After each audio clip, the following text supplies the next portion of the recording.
Welcome, fellow garden enthusiasts, to a blooming showdown like no other. Today, we're unraveling the mystery behind perennials and annuals, offering a gardener's guide that's both informative and fun. Let's dive in. First things first, let's clear up the confusion. Perennials and annuals may sound like botanical jargon, but fear not.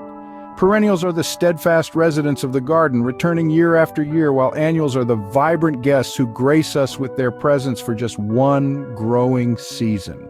Now let's break it down. Perennials, bless their roots, are the long-haul travelers of the plant world. Once established, they stick around, bringing joy season after season without needing constant replanting. Annuals, on the other hand, are the sprinters, bursting onto the scene with a riot of color and then bidding us adieu come winter. Perennials, with their deep-rooted resilience, are like the wise elders of the garden. They've seen it all and weathered the storms. Annuals, on the contrary, are the free spirits, living fast and bright, making every moment count before their time is up. It's like the difference between a reliable old friend who's always there to lend a hand or a leaf, and that flashy acquaintance who throws the wildest garden parties but disappears come fall. You know the type. Now, let's talk shop.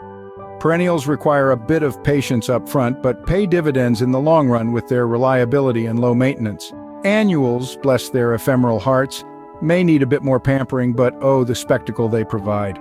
Whether you're planning a perennial paradise or going all in with annual extravagance, remember, there's no right or wrong in the garden, just different strokes for different folks.